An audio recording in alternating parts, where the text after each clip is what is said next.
आसाम आरो मिजोराम सीमानि लालाइपुरनि सीमाखौ लानानै जानाय जाथायाव गावग्लुंनायाव गुलि नांजानाय पुलिस जवाननि न'आव मन्त्रि चन्द्र महन पाटवारीजों लोगोसे दोलोआ नायफैदों।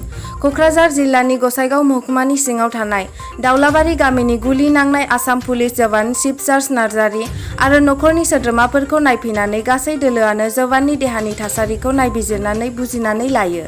नायबिजिरनायाव कक्राझार जिल्लानि पुलिस बिफाननि गाहाय सामलायगिरि बिजय कुमार थुबे, बिजेपि आसाम प्रदेशनि गाहाय मनज बरुवा, बिजेपि आसामनि लेङाइ आफादगिरि आरो बिटिसिनि मावफुं सोद्रोमा मुस्रि उइलसन हासदा बिथाङाबो लोगो लाफायो।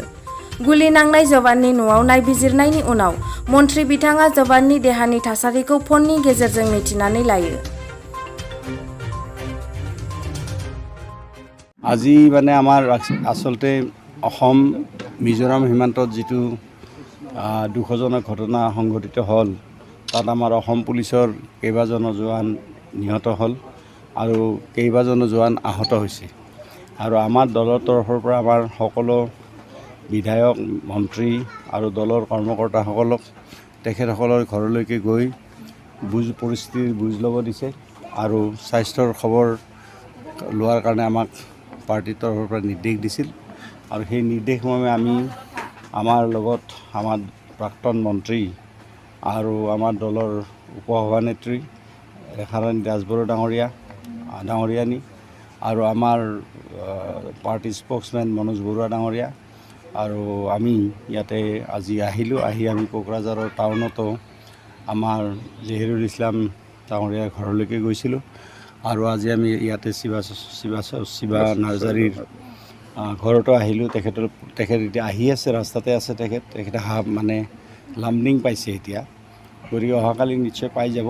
গতিকে তেখেতৰ লগতো ফোনত কথা পাতিলোঁ আৰু ঘৰৰ পৰিয়ালৰ সকলোৰে লগত কথা পাতিলোঁ। গতিকে ইয়াতে তেখেত আহি পোৱাৰ পিছত আমাৰ চেৰফাংগুৰি হস্পিটেলৰ পৰা ডক্টৰ আহি তেখেতৰ স্বাস্থ্যৰ বুজ ল'ব। এইখিনি কথা আমি জিলা প্ৰশাসনক কৈছোঁ ইতিমধ্যে। গতিকে সেই উদ্দেশ্যেৰে আজি আমি ইয়ালৈকে আহিছিলোঁ। নিশ্চয় আলোচনা কেন্দ্ৰই নিশ্চয় কিবা এটা সিদ্ধান্ত ল'ব, কাৰণ এই যিটো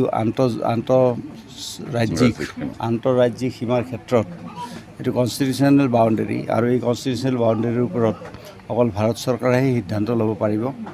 আৰু আমাৰ যিটো সীমা বা মিজোৰামৰ যিটো সীমা, মিজোৰাম আৰু অসমৰ সীমা, এইটো এটা কনষ্টিটিউশ্যনেল বাউণ্ডেৰী আৰু এইটো ভাৰত চৰকাৰে যেতিয়া মিজোৰাম ষ্টেট ঘোষণা হৈছিল তেতিয়া তেওঁলোকৰ সীমাটো ভাৰত চৰকাৰে নিৰ্ধাৰণ কৰি দিছিল।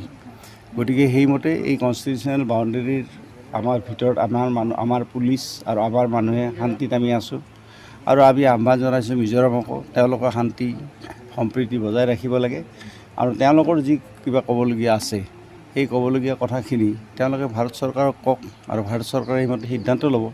আৰু আমি যিটো আমাক বাউণ্ডেৰী ভাৰত চৰকাৰে দিছে কনষ্টিটিউশ্যনেল বাউণ্ডেৰী, গতিকে তাৰ পৰা 1 ইঞ্চি মাটিও আমি এদিন নিদিওঁ বুলি আমাৰ মুখ্যমন্ত্ৰী ডাঙৰীয়াই ইতিমধ্যে ঘোষণা কৰিছে। গতিকে আমাৰ মাটিৰ সীমাৰ ভিতৰত আমি শান্তিৰে থাকিম আৰু তেওঁলোকৰ সীমাৰ ভিতৰত কনষ্টিটিউশ্যনেল বাউণ্ডেৰীৰ ভিতৰত তেওঁলোকৰ শান্তি সম্প্ৰীতি ৰক্ষা কৰিবলৈ আমি আহ্বান জনাইছোঁ।